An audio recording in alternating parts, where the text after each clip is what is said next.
지난주에 우리가 함께 아브라함이 반복해서 죄를 짓는 그런 모습을, 이 아브라함의 연약함, 참 성경 안에는 연약한 사람도 참 많고, 심지어 믿음의 사람인데도 불구하고 심지어 이상한 사람, 어떻게 보면 못된 사람들도 굉장히 많다라고 우리가 함께 말씀을 나눴었지요. 근데 오늘 말씀은 반복해서 죄를 짓고 있는 이 아브라함의 연약함이 구체적으로 무엇이냐, 그리고 그것의 원인이 또 뭐냐, 그리고 그것을 어떻게 해결해야 하느냐라고 하는 부분에 있어서 우리가 함께 하나님의 음성을 들으시는 저와 여러분들 되시길 주님의 이름으로 축원합니다. 자, 첫 번째, 아브라함은 왜 또 거짓말을 했을까? 두 가지 문제를 말씀을 드릴 거예요. 첫 번째가, 다 같이 읽어봅니다. 시작. 두려움의 문제. 무슨 문제라고요? 아브라함이 거짓말을 한 두 번째나 거짓말을 한 이유가 뭐냐? 첫 번째는 두려움의 문제예요. 오늘 본문 안에 그랄 지역에 갈 때는 구체적으로 그 내용이 기록되어지진 않았지만, 애굽에 내려갈 때 아브라함과 사라가 서로 대화한 내용이 창세기 12장 11절부터 13절까지 나오는데, 거기 내용을 좀 잘 들여다보면 12절을 보면, 애굽 사람이 그대를 볼 때에 이르기를 이는 그의 아내라 하여 나를 모았거지래요. 나는 죽이고 그때는 살리리니 원하건대 그대는 나의 누이라고 얘기를 해라는 거죠. 그러면 내가 그대로 말미암아 안전할 거래요. 그리고 내 목숨이 그대로 말미암아 어떻게 된다? 보존하게 된다. 다시 말하면 뭐에 대한 두려움이에요? 죽음에 대한 두려움이에요. 모르는 지역, 모르는 사람들 사이에 어쩔 수 없이 가야 하는 이 상황 가운데서 혹시나 내가 죽을지도 몰라, 혹시나 내가 위험해질지도 몰라 라고 하는 그 두려움이 결국은 아내를 누이라고 얘기해야 되지 않겠느냐라고 생각하게 만들었다라는 거죠.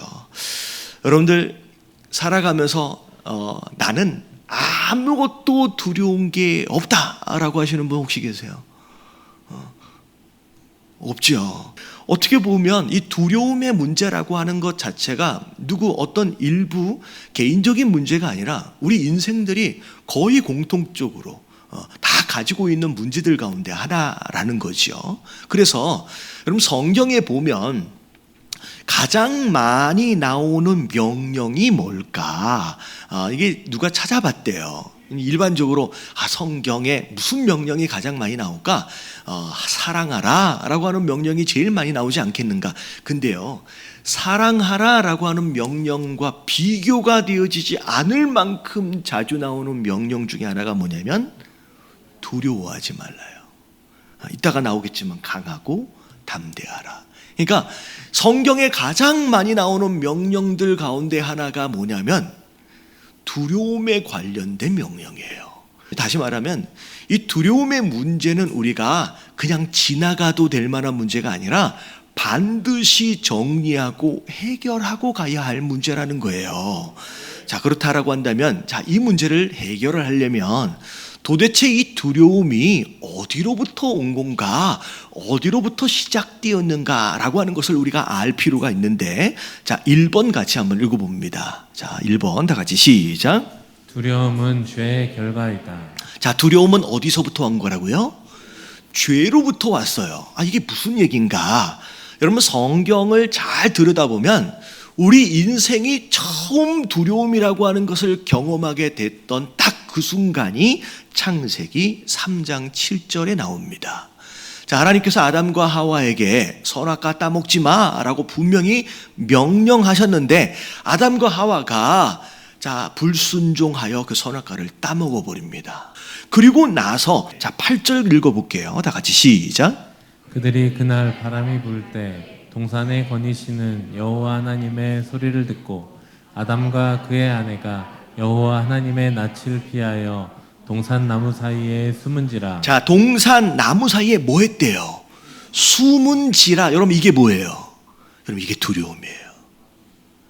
여러분, 창세기 처음 인간이 느낀 두려움이라고 하는 감정이 바로 3장 8절 바로 이 부분입니다. 자, 뭐 때문에 이 두려움이 생긴 거예요?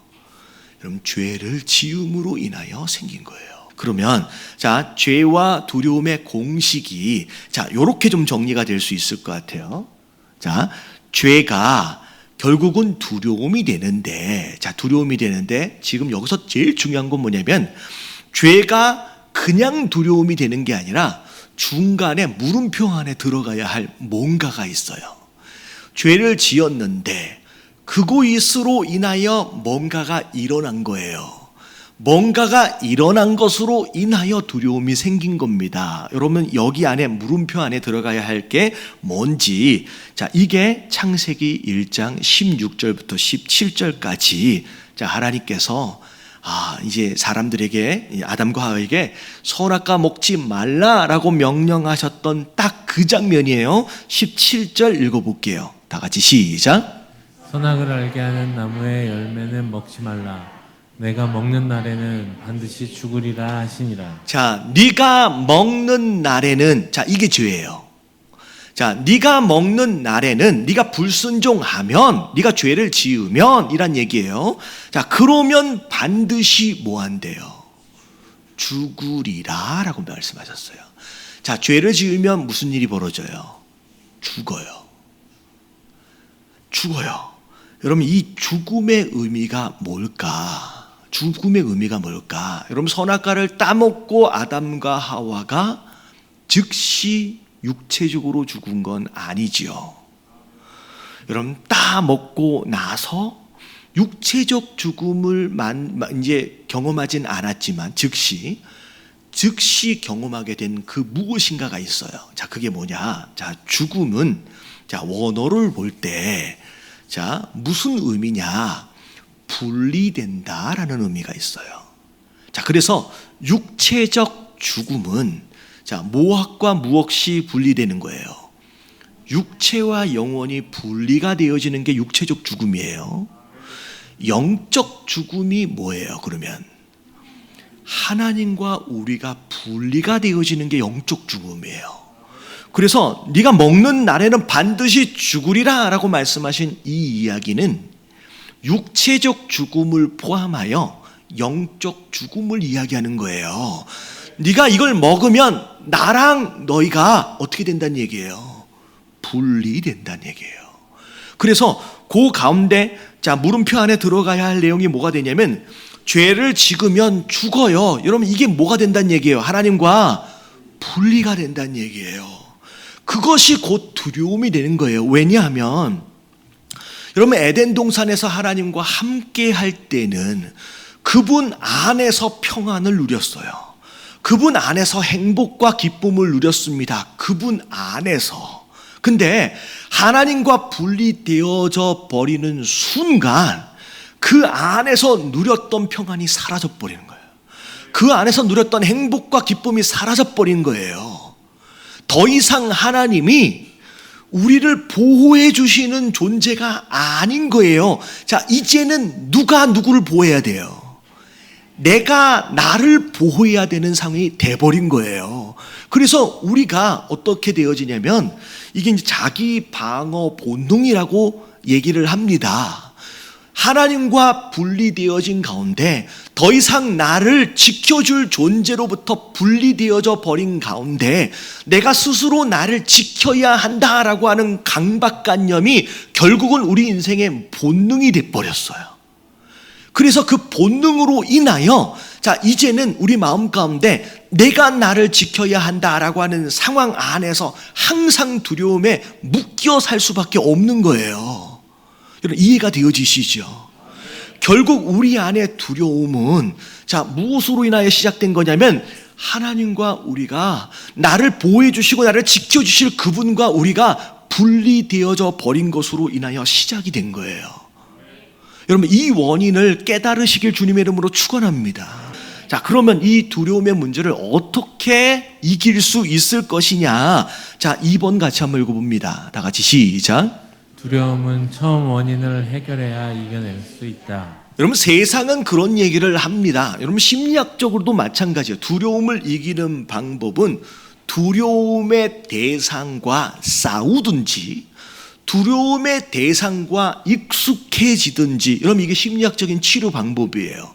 그래서 환공포증 뭐 그런 거 있잖아요. 아니면 고소공포증. 그러면 그걸 이겨내기 위해서 요만큼 높은 데 올라가고 요만큼 높은 데 올라가고 해가지고 점점점 익숙해져서 그걸 이기게끔 도와주거든요. 근데 성경은 자, 두려움의 대상과 싸우란 얘기가 아니에요. 두려움의 대상과 익숙해지란 얘기가 아니에요. 자, 두려움의 대상을 이길 수 있는 힘을 기르는 게 아니라 처음 원인을 해결해야 돼요. 왜 우리 삶 가운데 두려움이 왔는지 처음 원인이 뭐라 그랬어요? 하나님과 분리되어진, 떨어져 있는 이것 자체의 문제를 해결해야 돼요. 그래서 요한일서 4장 18절 말씀 같이 읽어볼게요. 다 같이 시작. 사랑 안에 두려움이 없고 온전한 사랑이 두려움을 내쫓나니 두려움에는 형벌이 있으나. 사랑 안에 무슨 의미예요? 여러분, 하나님과의 온전한 관계 회복을 의미하는 거예요. 그 사랑 안에서는 뭐가 없어요?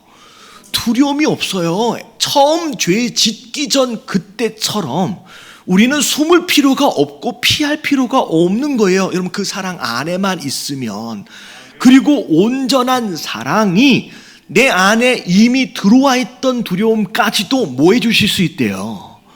여러분, 내쫓아 주실 수 있다라는 거예요. 여러분, 그 사랑으로 돌아가시길 주님의 이름으로 축원합니다. 자, 그리고 두 번째 문제가 있어요. 자, 두려움의 문제가 처음이고, 자, 왜 아브라함이 또 거짓말을 했는지 두 번째 이유가 뭐냐면 같이 읽어볼게요. 다 같이 시작. 컴플렉스의 문제. 자, 컴플렉스의 문제예요. 자, 제가 이 컴플렉스를 자, 이렇게 좀 정의로 좀 해봤습니다. 한번 읽어봅니다. 시작. 연약함 또는 약점으로 인하여 비교의식 속에서 만들어진 부정적이면서도 완성적인 감정 또는 의식. 자, 무슨 의미인지 대략 아시겠죠? 자, 이 컴플렉스가 뭘까? 왜 아브라함에게 컴플렉스를 얘기를 하느냐? 자, 아브라함의 실수의 패턴을 딱 보면 똑같은 곳에서만 넘어졌어요. 다른 곳에서 넘어진 적이 거의 없어요. 딱 한 부분에서만 넘어졌어요. 애굽에서도 그렇고 그랄에서도 그렇고. 자, 어디에서 넘어졌어요?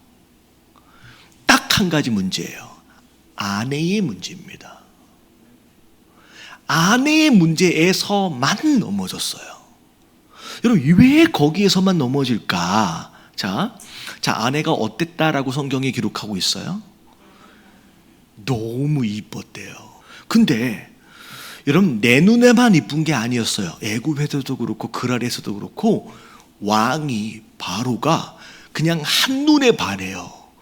아이고 하면서 데려가 버릴 정도로 어디를 가든지 주목받습니다. 근데 아브라함은 아닌 거예요. 항상 어디를 데려가든 자, 아브라함은 한쪽 귀퉁으로 밀려나고 사라가 너무 이쁘네요 라고 하는 말서부터가 시작이 되는 거예요.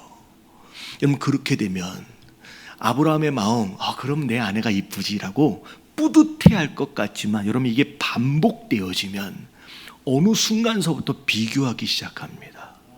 그래도 이 가정의 가장은 누구예요? 아브라함, 난데 어디를 가든지 누가 주목받아요? 사라가 주목받아요. 자, 우리가 이 문제를 해결해야 돼요. 여러분, 두려움과는 조금 차원이 달라요. 이 컴플렉스의 문제는 이런 반드시 해결해야 되는데, 여러분, 이 해결해야 되는 이유가 뭐냐면 이게 별것이 아닌 것 같지만 괜한 생각처럼 느껴지지만 이게 우리의 자존감과 우리의 삶의 에너지를 야금야금 갉아먹습니다. 우리 신앙에도 굉장히 큰 충격이 될 수 있어요. 여러분, 이 문제를 해결해야 돼요. 자, 그러면 이 컴플렉스의 문제의 원인이 뭔지를 알아야 돼요. 자, 1번 같이 한번 읽어봅니다. 시작. 컴플렉스는 비교식으로 인하여 만들어진다. 자, 아까 지금 정의에서도 나왔고 제가 중간중간 얘기를 했습니다. 자, 이 컴플렉스는 다른 사람과 비교하는 것에서부터 이제 시작이 돼요. 다시 말하면 아무도 없는 외딴 섬 무인도에 들어가 있으면 컴플렉스를 가질 이유가 없죠. 왜냐하면 비교 대상이 아예 없으니까. 여러분, 사회, 누군가와 함께 살아감에 있어서 여러분 비교는 피할 수가 없습니다. 사실 비교 의식이 컴플렉스를 만든다라고 하니까 아주 1차원적으로 이렇게 생각하는 사람이 있어요. 이제부터는 비교하지 맙시다 라고 하는 걸로 문제가 해결된다라고 한다면 여러분 얼마나 쉽겠습니까? 자, 이제는 비교하지 맙시다. 솔직히 그것도 어려워요. 왜? 보이는데 뭐 눈 감고 살 거예요? 아니면 혼자 살 거예요? 그게 안 되잖아요. 근데 그걸로 해결될 문제라고 한다면 쉽지요. 뭐 내가 하면 되니까. 근데 문제는 뭐냐면 주변이 문제야. 그렇지 않아도 속상한데 꼭 긁는 사람이 있습니다. 여러분, 이 문제를 어떻게 해결할 것이냐. 자, 여기서부터 두 가지 해결 방법을 말씀을 드릴게요. 자, 2번 같이 읽어볼게요. 자, 다 같이 시작. 연약함이 컴플렉스가 아닌 은혜임을 깨달아야 한다. 자, 이게 되게 황당한 표현인데, 자, 성경, 특별히 신약 성경에서 컴플렉스와 더불어 아주 씨름했던 인물 중에 하나가 누구냐? 사도 바울이에요. 사도 바울의 서신서의 내용들을 잘 들여다보면 굉장히 심각한 컴플렉스로 인하여 시달리기도 하고 그것에 대한 문제를 해결하기 위해 아주 많은 싸움들과 씨름들을 했던 것을 우리가 확인할 수 있습니다. 첫 번째 컴플렉스가 뭐였냐면 사도권이에요. 나머지 다른 다 사도들은 다 예수님의 직속 제자입니다. 예수님이 공생의 생활을 하실 때에 직접 제자 되어진 자들이 다 사도가 됐어요. 근데 유독 한 사람만, 물론 바울 사도가 나중에 따로 예수님을 만났지만 그건 자기가 만난 거잖아요. 아무도 인정해 주지 않아요. 아무도 본 적이 없잖아요. 그러니까 평생 가장 많은 사역을 하고 가장 많은 서신들을 썼음에도 불구하고 이 사도권에 대한 문제는 항상 문제였어요. 두 번째는 육체의 가시. 사실 이때 당시만 해도 몸이 아프든지 아니면 장애를 가지고 있으면 자, 뭘 받은 걸로 생각하냐면 저주를 받은 걸로 생각합니다.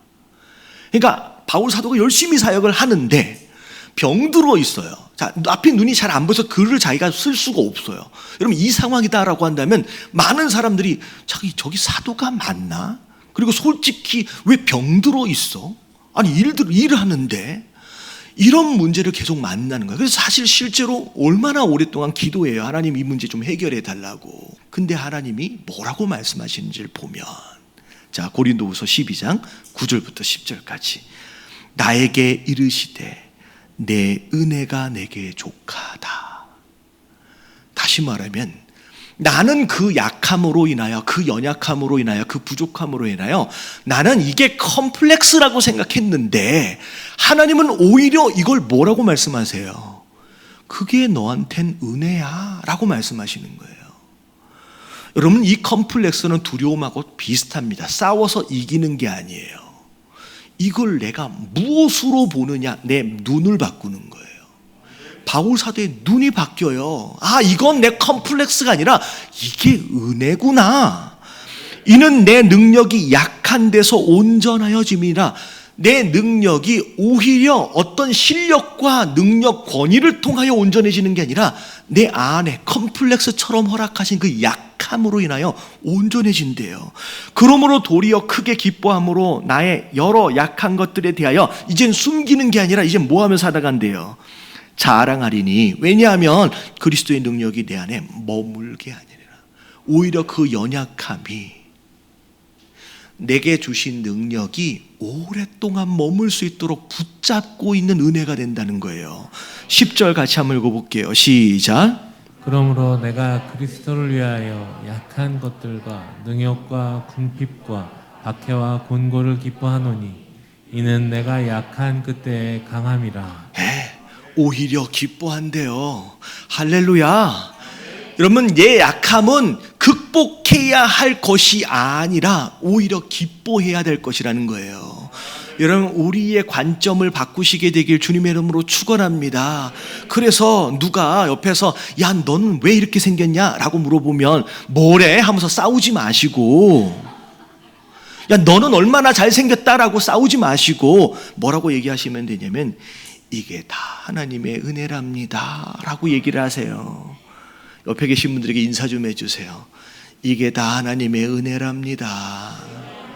네. 여러분들의 약점에 대하여 누군가가 비교해서 넌 왜 그래? 라고 얘기하면 이게 다 하나님의 은혜, 웃으시면서 훈련하세요. 이게 다 하나님의 은혜랍니다. 이것 때문에 내가 삽니다. 여러분, 이래야 돼. 이런 컴플렉스는 싸워 이기는 게 아니라 내 눈을 바꾸는 거예요. 그게 내 은혜가 돼요. 근데 마지막 하나, 뭐 하나님의 은혜가 된다니까 내가 모자란 부분에 대해서는 그래 포기하고 살아야지 그러면 조금 애매하지요. 내가 해야 할 게 있어요. 자, 3번 같이 한번 읽어볼게요. 시작. 약점에 매달리지 말고 강점을 개발하라. 5월 첫 번째 주 가정의 달 설교의 제목이 혹시 기억나십니까? 이 가정 안에서 막 뭘 뽑으려고 애쓰지 말라 그래서 잡초를 뽑지 말고 뭐라 그랬어요?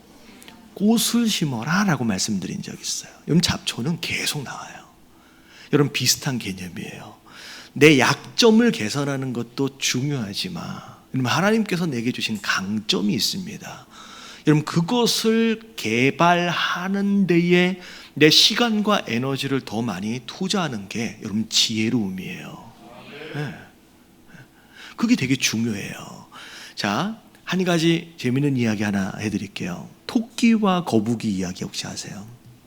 둘이 경주를 합니다. 누가 이겼어요? 거북이가 이겼어요. 여러분, 실제로 토끼하고 거북이하고 경주를 시켜놓으면 여러분, 토끼가 중간에 자지 않는 한 여러분, 누가 이겨요? 여러분, 토끼가 이깁니다. 여러분, 토끼가 이기는 이유가 뭘까요? 여러분, 토끼가 이기는 이유는 거북이가 느려서가 아니에요. 그러면 토끼가 빨라서인가? 여러분, 그게 아니라 토끼가 거북이랑 이게 경주를 해가지고 거북이가 지는 이유는 종목을 잘못 선택했어요. 여러분, 거북이가 물속에서 헤엄치시는 걸 보신 적 있으세요? 여러분, 절대 거북이는 느린 짐승이 아니에요. 여러분, 바다에서 물에서 헤엄치기로 종목을 결정을 했으면 여러분, 토끼는 빠져 죽었을 거예요. 여러분, 종목을 잘못 결정한 거예요. 내게 약점이 있는데 내가 잘 못하는 종목에 들어가지 마십시오. 내가 잘하는 것에 투자해야 돼요. 여러분, 그게 지혜로움이에요. 성경에 믿음의 사람들 다 무엇이든 잘했던 사람이 아니에요. 근데 잘 들여다보면 그 사람만 잘하는 그 무엇인가가 있더라는 거예요. 그리고 그것으로 쓰임을 다 받았어요. 나머지를 개선했다, 그렇지 않아요. 그걸로 하나님께 쓰임을 받아요. 잘 못하는 것에 매달려서 컴플렉스에 사로잡히지 마시고 잘하는 걸 개발하십시오. 그것에 집중하셔서 거기에서 열매를 거두시면 그 열매가 나머지 못하는 것을 덮어버리게 됩니다. 여러분, 그게 지혜로움이에요. 오늘 말씀을 보니까 결국 왜 또 거기서 넘어졌을까? 두려움과 컴플렉스의 문제. 싸워서 이기란 얘기가 아니에요.